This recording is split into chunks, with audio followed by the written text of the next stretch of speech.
We are always told to never look down. It was 2012 and I was on top of the world. We threw our packs in back of the 4Runner and piled in. "Here we go," Dad said as the car roared to life. We drove off onto that dirt logging road that led from our campsite, dust kicking up in the early morning air.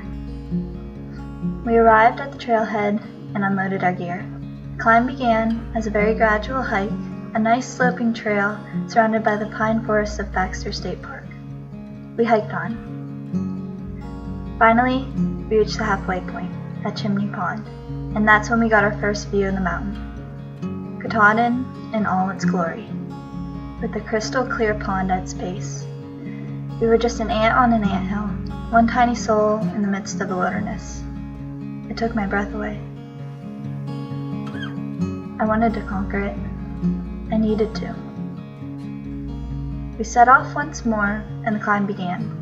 Despite the sheer drop-offs and 50-mile-per-hour winds fighting to push us off the mountain into the valley below, we held our ground. I don't remember much about the climb, because it was as if I was in a different place, except for when we would stop, turn around, and look out into the world. I could see it all. Then we reached the summit. After the usual photo shoot, we sat down. I never had a PB&J that tasted so good, but that wasn't our trophy. As I sat and gazed upon all the other climbers and my own family, a sense of ecstasy overcame me. It was not a mountain. It was an essence. She stood there all those years, alone and against the odds, giving shelter to the meek and hungry, and challenging the brave at heart. She was the idol of the forest, the beacon of strength. I did not conquer the mountain that day. She conquered me.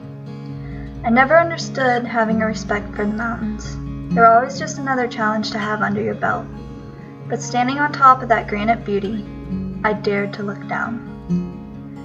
I felt the slabs of rock under my feet and the wind playing with my hair, and it was a wonderful feeling. I was alive, and that's all that mattered in that moment. Now when I go out into the world, I have a new appreciation for life. I can look at the mountains as a companion and a sign of stability instead of the teasing challenge I saw as a child. Sometimes it's a beautiful thing to look down. If you always keep your head up, you'll forget about the earth beneath you, always there to catch you when you fall.